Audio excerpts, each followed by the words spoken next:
सर्दियों के मौसम का वेट तो हम सभी करते हैं क्योंकि सर्दियों का सीजन आते ही ढेर सारे तरीके तरीके के खाने के आइटम्स मार्केट में आ जाते हैं। कौन सा आइटम कब खाया जाए ये डिसाइड करना हम सब के लिए मुश्किल हो जाता है। पर इन सर्दियों में कुछ जानवर ऐसे हैं जिन्हें खाना ना के बराबर मिलता है और इस टेंशन से बचने के लिए वे सो जाना ही पसंद करते हैं। ये इन ठंडियों के दिनों में लंबी नींद में चले जाते हैं जिसे हाइबरनेशन कहा जाता है। इस लंबी नींद पे जाने से पहले ये जानवर ढेर सारा खाना खाते हैं, लगभग अपनी कैपेसिटी से दुगना, जो कि इनकी बॉडी में फैट बन के स्टोर हो जाता है। जब ये जानवर महीनों तक सोते रहते हैं तब यही स्टोर्ड फैट इनकी बॉडी को एनर्जी देता है। अगर ये स्टोर्ड फैट इनकी बॉडी में कम जमा हुआ तो हाइबरनेशन के दौरान ये मर भी जाते हैं। हाइबरनेशन पीरियड में इनका metabolic rate, heart rate, breathing process, even body temperature सब स्लो हो जाता है, जिससे वे अपनी एनर्जी बचा सके और लंबी नींद बिना किसी परेशानी के आराम से ले सके। एनिमल्स हाइबरनेशन सिर्फ खाने की कमी से बचने के लिए नहीं करते। कुछ कोल्ड ब्लडेड एनिमल्स ठंड में इनएक्टिव हो जाते हैं। इनका बॉडी टेम्परेचर बाहर के ठंडे टेम्परेचर के अकॉर्डिंग कम हो जाता है, इतना कम कि ये जानवर अपनी जगह से मूव भी नहीं कर पाते। प्रीडेटर्स इन्हें खा ना जाए जिस डर से ये किसी सेफ प्लेस पे हाइबरनेट मोड पे चले जाते हैं और गर्मी आने तक सोते ही रहते हैं। हाइबरनेटिंग एनिमल्स अपने प्रे को चकमा देने में काफी माहिर होते हैं। एक तो ये हाइबरनेट होने के लिए सेफ प्लेस चूज करते हैं। हाइबरनेटिंग के दौरान इनका बॉडी ऑर्डर भी कम हो जाता है, जिससे प्रे इन्हें सूंघ के ढूंढ नहीं पाते और इनका बॉडी टेम्परेचर भी कम होने की वजह से इनका प्रेजेंस भी शिकारियों को पता नहीं चलने देता। ठंडी में ह्यूमंस का 8 से 10 घंटे का सोना हाइबरनेशन से काफी अलग होता है।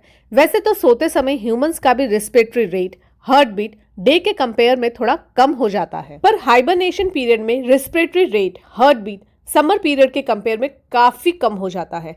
इतना ही नहीं, इनका बॉडी टेम्परेचर हाइबरनेशन पीरियड में इतना कम हो जाता है कि कभी कभी तो ये टेम्परेचर 0 डिग्री सेल्सियस तक चला जाता है। आपको ये बात हैरान कर देगी कि आर्कटिक ग्राउंड स्क्विरल का हाइबरनेशन पीरियड में बॉडी टेम्परेचर -2.9 डिग्री सेल्सियस तक चला जाता है। वहीं सोते समय जहां ह्यूमंस का डाइजेशन प्रोसेस चलता ही रहता है, वहीं हाइबरनेशन के दौरान डाइजेशन प्रोसेस स्टॉप हो जाता है। एनिमल्स रेयरली यूरिन और फियसिस पास करते हैं। ये यूरिन और फियसिस इनकी बॉडी हाइबरनेशन के दौरान रीअब्सॉर्ब करती है और इनसे न्यूट्रिशन अब्सॉर्ब कर यूटिलाइज करती है। ठंडी में जब एनिमल्स खाने की कमी या बॉडी टेम्परेचर मेंटेन करने के लिए सोते हैं तो उसे हाइबरनेशन कहते हैं। वहीं जब यही प्रोसेस समर में गर्मी, ड्राइनेस और खाने की कमी की वजह से किया जाता है तो इस प्रोसेस को रीएस्टिवेशन कहते हैं। लैंड स्नेल एस्टिवेशन पीरियड में अपने शेल में कुछ महीनों से लेकर 3 साल तक डॉर्मेंट स्टेट में रहता है, तब तक जब तक बारिश या ठंड ना आ जाए। हाइबरनेशन और एस्टिवेशन एनिमल्स ही नहीं करते, जबकि ये एक्टिविटी प्लांट्स में भी देखी जाती है। विंटर्स में हाइबरनेशन स्टेट में प्लांट्स अपनी ग्रोथ स्लो कर देते हैं, अपना खाना रूट्स और स्टेम्स में स्टोर कर देते हैं। कुछ प्लांट्स तो अपनी लीव्स गिरा देते हैं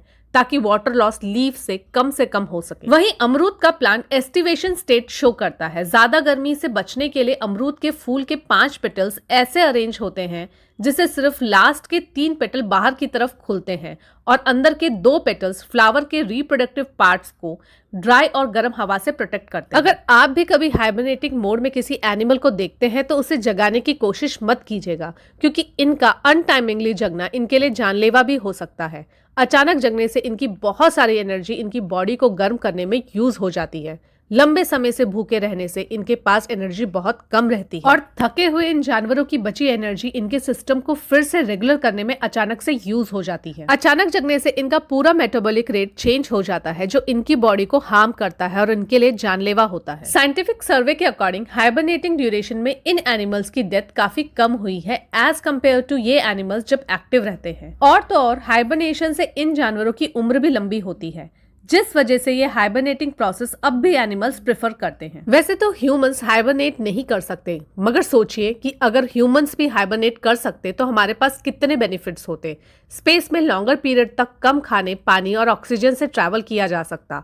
भयंकर बीमारियां जैसे कैंसर, ट्यूमर, न्यूरो डिसऑर्डर को भी बढ़ने से रोका जा सकता। खाने की शॉर्टेज में भी हाइबरनेशन बड़े काम का फेज होता। आपके ख्याल से अगर ह्यूमंस भी हाइबरनेट कर सकते तो और क्या बेनिफिट्स इंसानों को मिल पाता? कमेंट करके बताइए। ऐसे ही इंटरेस्टिंग फैक्ट्स के लिए चैनल को सब्सक्राइब कीजिए।